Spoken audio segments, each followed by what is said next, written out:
CSI Info 91, la chaîne d'information sur YouTube consacrée aux non-voyants. Présentée par Alain, avec ses deux collaborateurs, Guy Delfino, musicien, qui nous offre une musique sans droit d'auteur, Pascal Cusson, canadien. Sur CSI Info 91, vous y trouverez des informations diverses pour le matériel, en général, concernant les smartphones de chez Apple, tout ce qui peut vraiment nous aider, aussi bien du côté du monde des non-voyants, mais aussi du côté des voyants, car souvent on retrouve du matériel qu'on peut se servir. Aidez-nous, venez nombreux, abonnez-vous, car ainsi vous recevrez directement dans votre messagerie des emails, vous n'aurez plus qu'à cliquer dessus.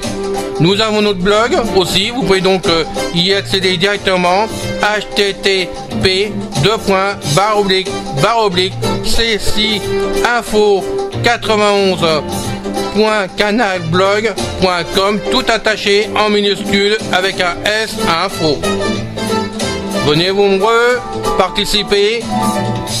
Merci de nous suivre.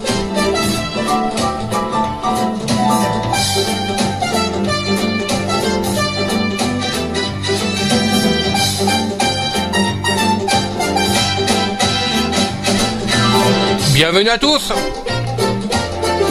Alors Nathalie, j'y reviens sur ce que tu disais, le lien couple entre ce qu'appelle Claude Maître et puis son chien. Alors comment tu peux expliquer il y a un trait psychologique du chien qui va avec celui de... Non, ça je pense que c'est le travail des éducateurs qui ont su cerner le chien qu'ils ont eu en éducation, déjà une. Ça s'est fait déjà d'un premier abord. Nous, famille d'accueil, on est suivis par deux éducateurs à l'école qui sont Stéphane et Pauline, qui nous suivent mutuellement. Ils ont chacun généralement des groupes. Donc déjà, eux, leur travail, c'est d'écouter ce qu'on leur dit sur notre chien. Et puis ensuite, après, quand ils les prennent en stage, de cerner eux-mêmes le chien.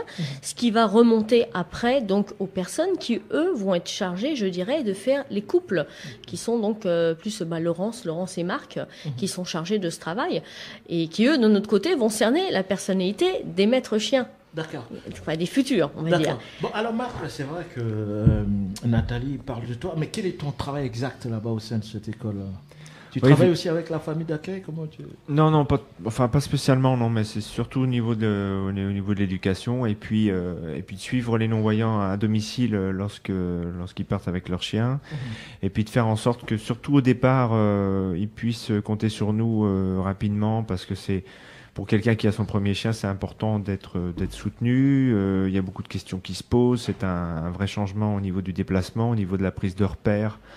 Il y a aussi tout un contact avec le public qui change. Et là, c'est eux qui témoignent en général de tout ça. Et il faut pouvoir être à côté pour que la personne prenne confiance et puis qu'elle se rende compte des apports, et puis que l'équipe, prenne le bon chemin, parce que en même temps, c'est un équilibre qui peut être fragile, donc il est vraiment important qu'on soit proche. Tu nous expliqueras tout à l'heure qu'est-ce qui est fragile dans cet équilibre entre le maître et puis son chien. Je reprends le terme de Claude. Parce que tu dis c'est fragile. Ça peut être fragile, parce que je pense qu'il y a aussi des gens qui attendent beaucoup, qui ont beaucoup d'espoir, et encore une fois, le chien découvre la personne. Donc on essaie d'avoir beaucoup de temps de travail avec eux, d'adapter progressivement, de passer de l'école à leur lieu à eux. Bon, c'est vrai que on peut rencontrer des environnements qui sont pas faciles parfois à gérer. Il faut gérer le caractère professionnel, le caractère familial. Enfin, on découvre des choses et c'est important d'être là pour que le chien s'intègre partout. Mais dis-moi, est-ce qu'on peut résumer ça au fait que vous êtes là en tant qu'éducateur pour renforcer le lien entre le chien et son maître?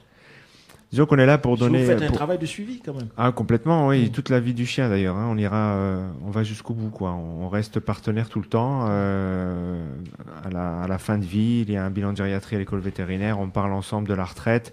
On prépare la retraite avec la personne non-voyante, et ça c'est important. On lâche rien, et de sorte qu'on peut toujours à n'importe quel âge essayer d'apporter...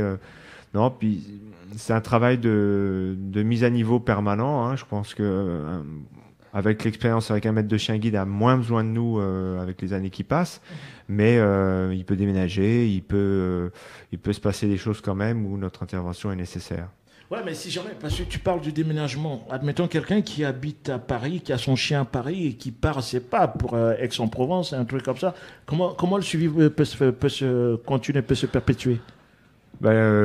Si vraiment la personne a besoin de nous, on va descendre avec elle, hein, et, tout simplement.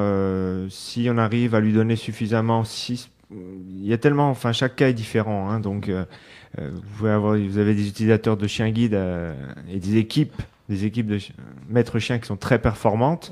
Il y a que la personne au niveau orientation, locomotion est très performante. Le chien, d'un point de vue technique, est très performant et le déplacement d'une ville à l'autre ne le gêne pas.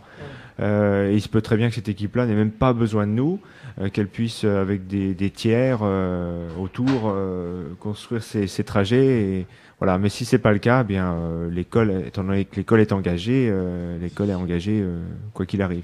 Qui avait passé une journée à l'école de chien guide et puis dire bonjour un peu à tout l'ensemble de l'équipe. Je l'ai déposé parce que j'ai pas moyen de faire autrement pour une journée, quoi, c'est tout. Mais sinon je la dépose jamais. On est venu voir, regarder un petit peu, profiter de la porte ouverte pour voir les chiens, poser des questions, se renseigner pour éventuellement en avoir un plus tard. J'ai pas de chien pour le moment parce que je voulais trouver un chien qui perde pas ses poils. Mais on reviendra plutôt une prochaine fois parce que on a vu qu'on connaît pas l'école, on a un peu beaucoup de questions, plutôt des personnes voyantes à s'occuper et puis donc nous on reviendra un moment où ce sera plus calme, où il n'y aura pas Miss France non plus.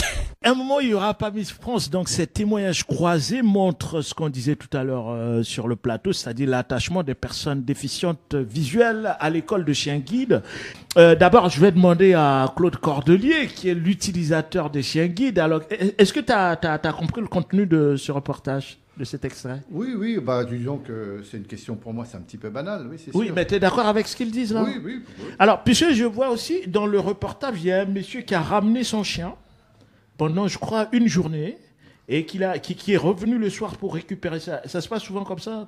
Non, ça peut arriver. C'est moi qui suis allé le chercher, exactement, parce que il est un peu malade en ce moment, il a des soins assez lourds, et il a des journées où il est pas très bien, et donc je crois que c'est aussi un peu, je pense, l'orientation récente de l'école d'être peut-être même au-delà d'un apport technique uniquement au déplacement, c'est que on est vraiment, on essaie de créer une sorte de petite famille et dans le sens où si ça va mal pour eux, on est encore là et voilà. Donc la chienne est allée au bois, elle a couru, lui il a pu un peu recharger les batteries, il est revenu, ça pose pas de problème. Ça veut dire si on s'absente de chez soi ou si on a des problèmes, on peut vous déposer le chien et puis revenir chercher, c'est ça? On peut toujours sûr donner un coup de main si la personne n'a pas personne de confiance, bien sûr, on est là. Et c'est gratuit ou c'est payant ça pour oui, on est gratuit. Oui. Non, mais c'est les gens de l'école. Hein, pour le don des chiens, mais pour s'occuper des chiens ponctuellement comme ça, c'est gratuit. C'est un chien qui vient de notre école, hein, bien sûr. On fait absolument pas de chien extérieur de gardiennage ou quoi que ce soit. Il faut le préciser. D'accord. Ouais. Alors Nathalie, tu as quelque chose à rajouter au témoignage de ce monsieur? Moi, ce que je viens d'entendre pendant le petit reportage qui m'a fait rire, c'est des gens qui viennent et qui disent « Nous, on cherche un chien qui perd pas de poils. » Ouais, justement. Alors, c'est vrai que c'est drôle de venir comme ça dans une école pour être à la recherche d'un chien qui perd pas ses poils. Elle me disait qu'elle était allergique aux chiens. Oui, voilà. Non, mais c'est vrai que c'est des petites choses comme ça qui font sourire. Mais vous le saviez avant ou vous avez découvert ça dans cette émission aujourd'hui? Non, je sais. Non, on sait qu'il y a une race qui est le Barbet et qui a donc, il n'y a pas que celui-ci, mais enfin, à l'école de Paris, c'est celui qu'on utilise. Et qui a, la particularité, étant donné qu'on le tond, donc il ne perd pas ses poils, certaines écoles utilisent le caniche royal, par exemple, pour la même raison. Mais c'est vrai que c'est drôle. C'est marrant. Oui. Alors, Claude, et l'allergie, éventuellement, les gens qui ont des problèmes d'allergie. Ouais, c'est ça aussi. Ce sont quelques cas ponctuels. Claude, t'es jamais allergique Non, non, j'en ai 3 à la maison, donc ce serait peut-être temps quand même que je fasse quelque chose si j'étais allergique. Et puis il y a aussi les gens qui se font une image aussi d'un chien. Et moi, j'ai souvent entendu parler des gens qui ont un premier chien, qui se représentent le chien.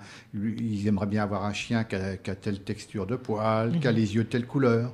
Bon, bah ça, c'est vrai, comme disait Marc, chaque personne est différente, chaque personne a une demande précise. Moi, personnellement, j'ai jamais, ça pas la chose qui m'a vraiment préoccupé. Pour moi, ce qui était le plus important, c'était le guidage, que j'ai un chien qui soit très, très performant au niveau du guidage, parce que je me déplace relativement pas mal. Donc, et puis l'affection, bah, on l'a après, parce que on peut pas dire que si on a un premier coup de regard avec un chien, tout de suite on dit ce chien-là, il serait bien pour moi. Mais moi, je dis que c'est comme un couple, on s'apprécie au cours du temps. Mais moi, j'ai pas un caractère à tout de suite dire ça y est, j'aime mon chien. Il me faut du temps avant vraiment d'avoir vraiment beaucoup de sentiments pour mon chien.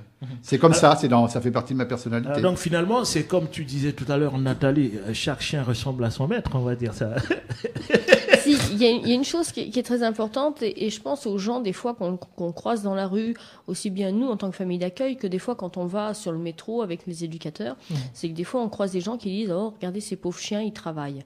Bon, c'est pas, on est beaucoup de Français à travailler et c'est pas pour ça qu'on est malheureux. Les chiens, il faut savoir qu'un chien, nous on le voit même tout petit, il travaille pas contre son gré. On peut pas dire qu'un chiot qui a 3 mois, on va le faire travailler contre son gré. Il travaille pour nous faire plaisir. Donc bien sûr, derrière ça, il y a la récompense. Donc ça va être pourquoi pas un petit morceau de fromage, une petite croquette, mais aussi la caresse. Et on obtient beaucoup d'un chien, rien qu'avec la caresse, c'est sa récompense. Ouais, tout à fait, Nathalie. Moi, j'ai lu dans le communiqué de presse que Claude m'a envoyé, comme quoi on n'a pas le droit de donner à manger aux chiens guides, hein, c'est ça? Tout à fait, mais donc là, c'est dans la particularité que nous, quand on les éduque, quand on les fait travailler, on va les faire travailler pour les récompenser. Bon. Le travail, c'est un travail de tous les instants. C'est pas spécialement bon. Je vais faire travailler mon chien, je vais pas faire travailler le chien. Ça peut être n'importe quelle circonstance. On va quelque part, je vais faire mes courses, j'emmène le chien, je le fais travailler. J'ai pas toujours des récompenses sur moi. Je vais pas me balader avec ma petite boîte de fromage ou de croquettes. Et ben, ne serait-ce que le fait de la caresse, de le féliciter, c'est très important et ça peut lui suffire. Ouais, mais personne d'autre ne peut lui donner à manger. Ah non, personne d'autre. Non, parce que même ça, des petites caresses, non. Les caresses uniquement. Bon, nous en tant que famille d'accueil, on va l'autoriser à partir du moment où les gens vont nous le demander. Par contre, un chien au harnais, on demande à ce que les gens ne le caressent pas, parce que ça devient dangereux. Étant donné qu'on va, parce qu'on va, en fin de compte, on va capter son attention et dans ces cas-là, il n'est plus concentré sur son travail. Et là, bah, ça peut être dangereux pour son maître qui est au bout du harnais. Ça peut le déconditionner aussi. Le déconcentrer, oui. Ouais. Oui, puis en travail urbain, il y a quand même pas mal de choses à gérer. La ville n'est pas toujours simple, pas toujours accueillante, donc il vaut mieux que le chien soit à 100% dans... Et malheureusement, je dirais, il y a pas mal de gens qui ne le comprennent pas. Moi, ça m'est arrivé à plusieurs reprises et des fois, je suis vraiment pas aimable. Je m'en excuserai auprès des gens, mais c'est comme ça. Parce que j'estime que des fois, je sais, à circuler comme des stations comme Châtelet, que les gens d'un seul coup vous attrapent en disant « je veux caresser votre chien », vous êtes sur le bord du quai du RER. Et ça, non, je ne l'accepte pas parce que le chien est au travail. Il doit être concentré à ce qu'il fait, d'autant plus qu'il y a beaucoup de monde, il y a de la foule. Et ça, bon, c'est sûr qu'il faut encore toujours marteler en éduquant les gens, parce que c'est vrai que ça ne sera jamais fini, ce rôle-là. Jamais fini. Ouais, d'accord. Mais c'est vrai que moi, j'ai une vision aussi de chiens guides comme des chiens malheureux, parce qu'on les voit toujours en harnais, là, tu vois, toujours comme ça au travail, quoi, finalement. Moi, je les vois jamais jouer. Mais si, faut venir à la détente. Faut venir à la détente. Il y a des détentes organisées à l'école de Paris, il faut venir. Mais c'est sur commande, c'est sur... Non, pas spécialement. Sur autorisation du maître, quoi, c'est ça. Bah, évidemment, quand il travaille, il faut faire la part des choses. Mais tu crois qu'un chien domestique, quand il est 8 ou 10 heures enfermé chez lui, que son maître est au travail, tu crois qu'il est heureux? Moi, nous, avec nos chiens, on a un contact direct avec notre chien. Bon, il y a le travail, mais après, il y a la détente. Il y a quand même... Moi, je parle à mon chien et pour moi, c'est pas une personne, évidemment, parce que faut quand même... c'est un animal, mais malgré tout, mon chien, moi, il est important pour moi et je trouve ce qui est agréable, c'est de pouvoir circuler dans les transports et d'avoir au moins une personne, enfin, pas une personne, un animal avec soi, que bien des gens circulent dans le métro ou dans le RER. Ils ont personne, ils ont la foule, ils ont des gens, ils ont des étrangers. Mais nous, on a notre chien, et puis moi, ça n'empêche pas que de temps en temps une petite caresse, je lui dis c'est bien, t'as bien travaillé. Il y a un contact permanent avec mon chien, et c'est quand même, ça c'est un bonheur quand même.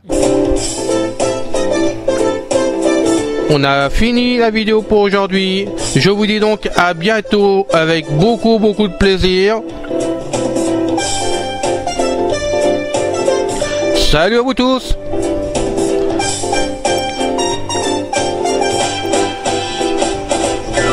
Salut les gars. Bye bye les filles.